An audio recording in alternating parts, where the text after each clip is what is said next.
Il y a un moment dont presque personne ne parle. Un moment qui ne semble pas dramatique vu de l'extérieur. Pas de cris, pas de vengeance, pas d'effondrement. Mais psychologiquement, c'est un tremblement de terre. Carl Jung a découvert quelque chose qui perturbe profondément les personnalités narcissiques. Non pas parce que cela rend les empathiques cruels, mais parce que cela les rend inaccessibles. Et les narcissiques ne peuvent pas survivre à ce qu'ils ne peuvent pas atteindre.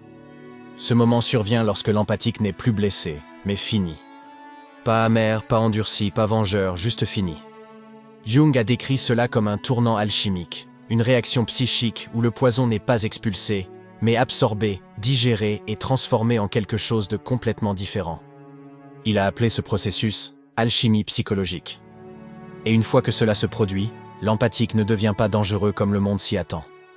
Il devient incassable. La plupart des gens se méprennent sur les empathiques. Ils pensent que l'empathie est une faiblesse. Ils pensent que la sensibilité est synonyme de fragilité. Ils pensent que la gentillesse est de la naïveté. Mais Jung voyait les choses différemment. Il croyait que les empathiques possédaient ce qu'il appelait un être authentique, une psyché enracinée dans l'expérience vécue plutôt que dans l'image. Les narcissiques, en revanche, ne vivent pas à partir de leur être. Ils vivent à partir de leur persona, de leur masque, de leur reflet, de leur énergie empruntée, de leur validation externe. Là où l'empathique ressent profondément, le narcissique joue profondément. Et cette différence change toute une fois que l'empathique atteint son point de rupture. Un narcissique se nourrit de réactions, d'admiration, de peur, de confusion, de chaos émotionnel. C'est ce que Jung conceptualisera plus tard comme une forme de vampirisme psychologique. Pas maléfique au sens cinématographique, mais inconscient. Le narcissique ne draine pas parce qu'il aime la cruauté. Il draine parce qu'il est vide. L'empathique, quant à lui, a toujours été plein, mais il fuit. Il fuit de l'énergie, il fuit le pardon, il fuit la compréhension, il fuit les chances. Jusqu'au jour où il s'arrête. Et c'est là que l'équilibre des pouvoirs s'inverse. Jung a averti que la transformation psychologique la plus dangereuse n'est pas la rage, mais l'intégration.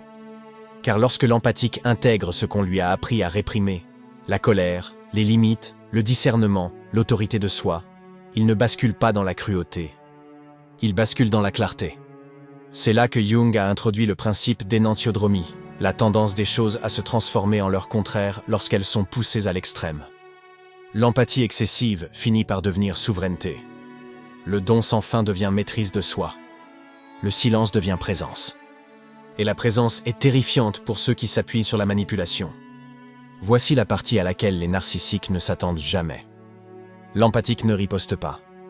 Il retire son accès psychique. Plus d'explications. Plus de défense. Plus de preuves de la réalité. Juste un changement interne. Et soudain, la manipulation n'a plus d'endroit où se poser. Jung croyait que ce moment marque le début de l'individuation, le processus qui consiste à devenir entier.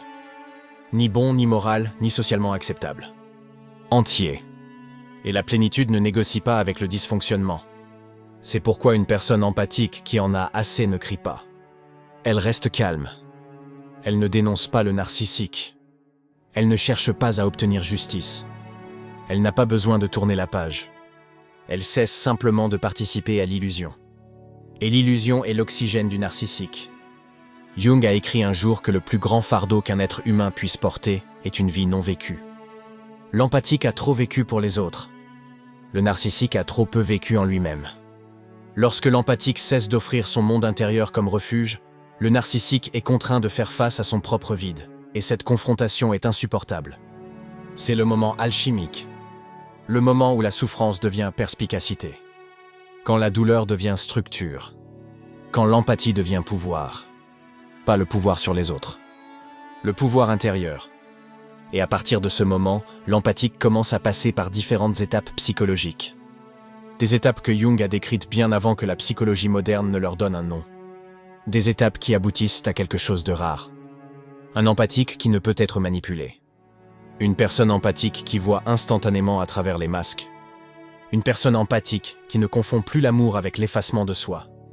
Dans la partie suivante, nous explorerons les 3 niveaux de développement empathique, de l'empathie inconsciente à la conscience blessée, jusqu'à ce que Jung appellerait la psyché souveraine. Nous commencerons également à analyser pourquoi les narcissiques paniquent lorsqu'ils sentent ce changement, avant même que la personne empathique n'ait prononcé un seul mot. Partie 2. Les 3 étapes de l'éveil de l'empathique. Carl Jung n'a jamais utilisé le mot empathique tel que nous l'utilisons aujourd'hui. Mais il les a parfaitement décrits. Il a décrit un certain type psychologique, profondément en phase avec le champ émotionnel, très réceptif aux autres, aux états intérieurs, instinctivement orienté vers le sens plutôt que vers la domination.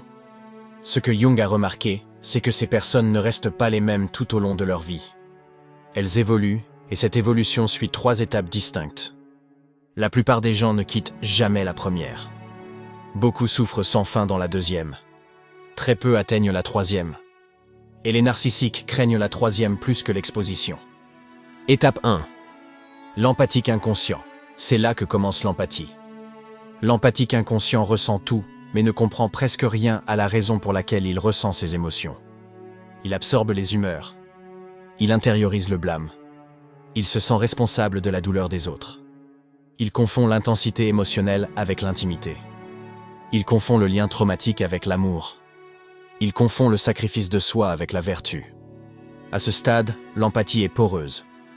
Il n'y a pas de limite, car les limites semblent cruelles. L'empathique inconscient croit que, si j'aime plus fort, si j'explique mieux, si je pardonne plus profondément, ils changeront. Jung dirait que cet empathique s'identifie à l'ombre des autres. Il porte ce que les autres refusent d'affronter.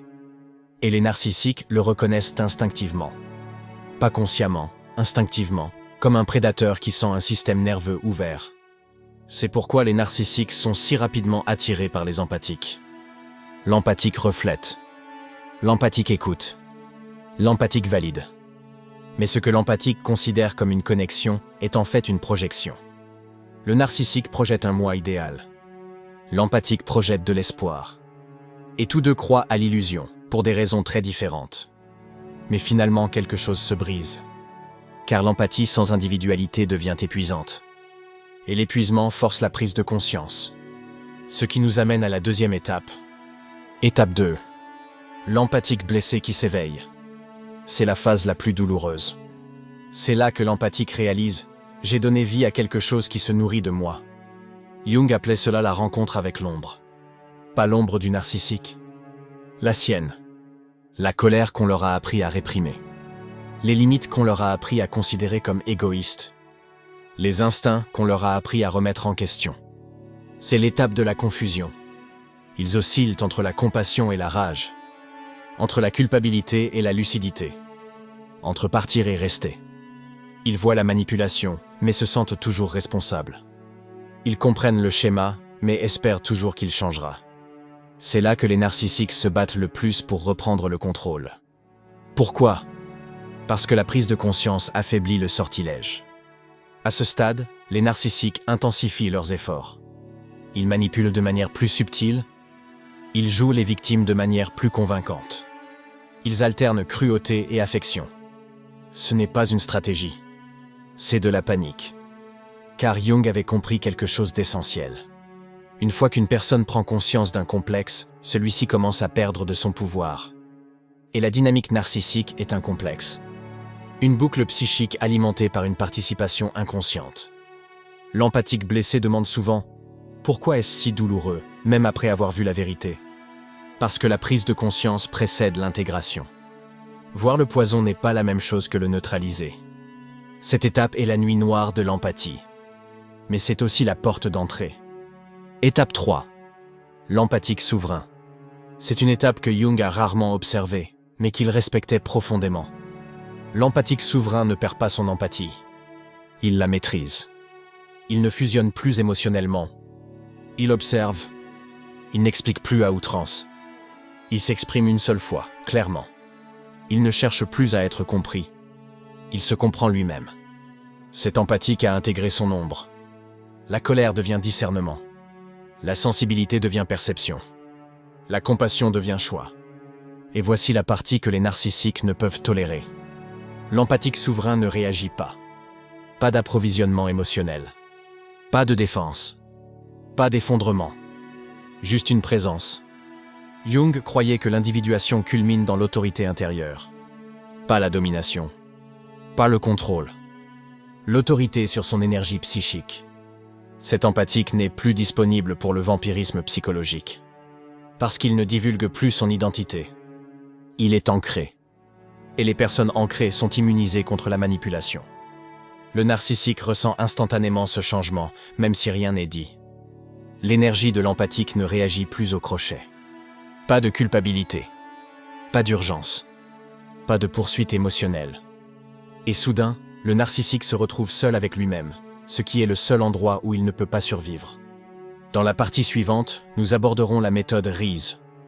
Comment cette transformation se produit-elle réellement en interne, étape par étape, à travers le processus d'individuation de Jung. Nous exposerons également la différence entre le vampirisme psychologique et l'empathie consciente, et pourquoi l'un s'effondre tandis que l'autre perdure.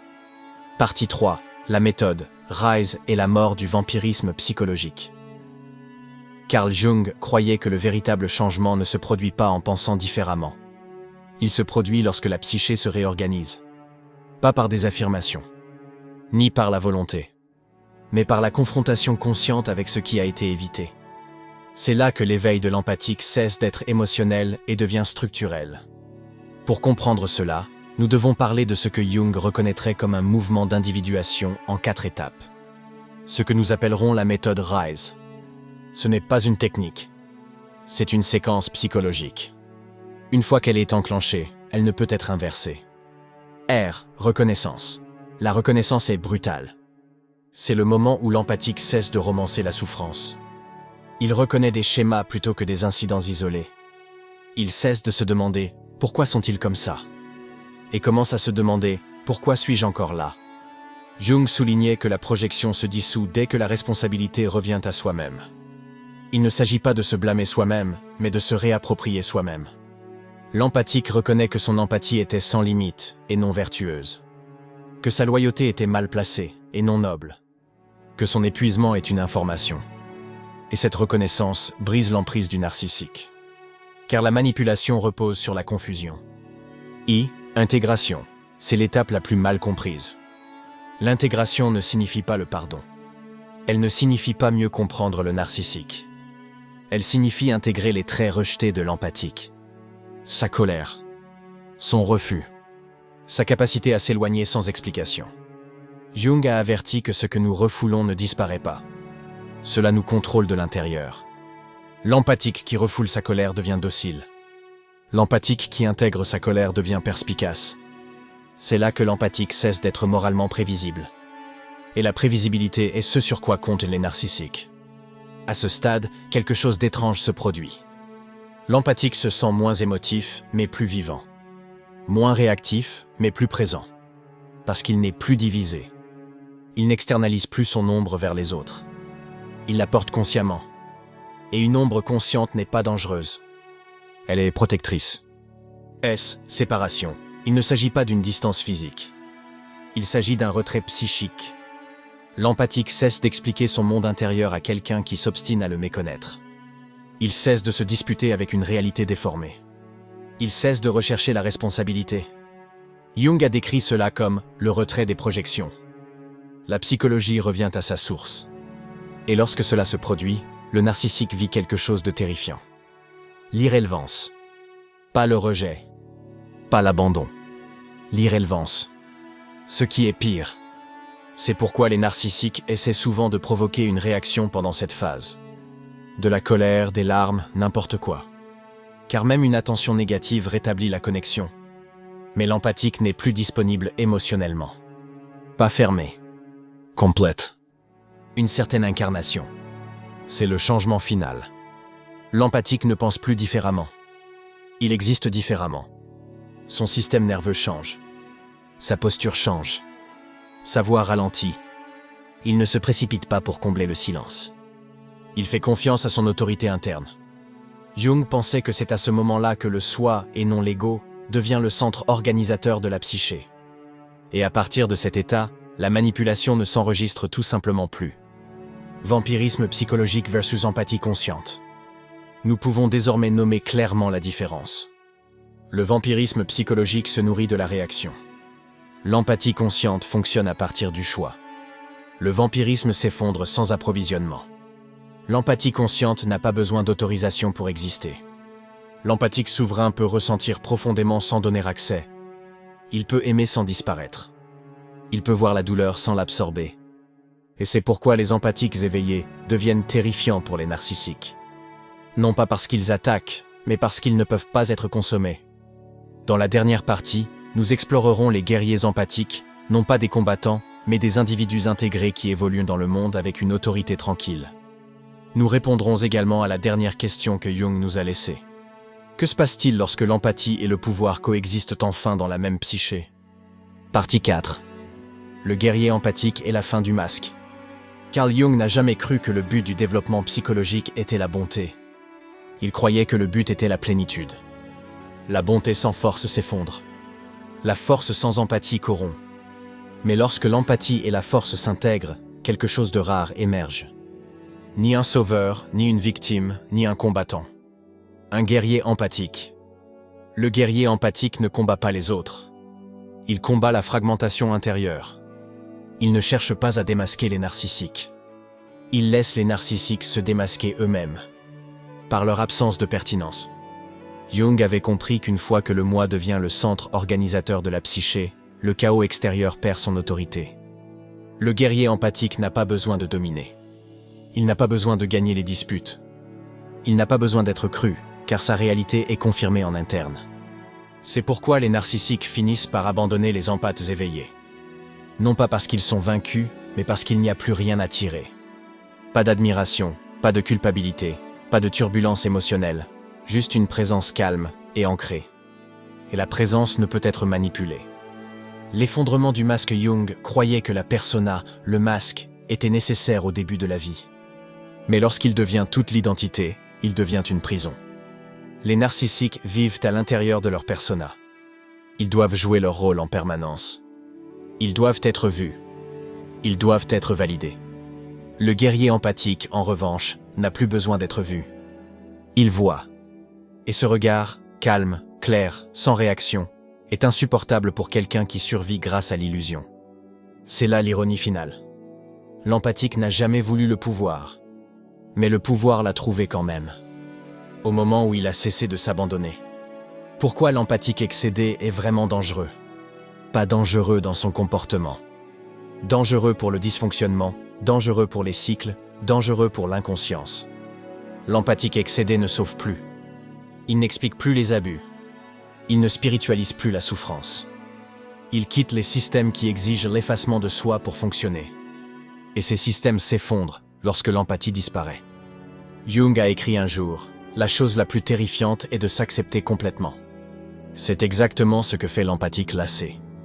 Y compris sa colère, y compris ses limites, y compris son refus d'être consumé. Et de cette acceptation naît une autorité tranquille qui ne peut être contestée.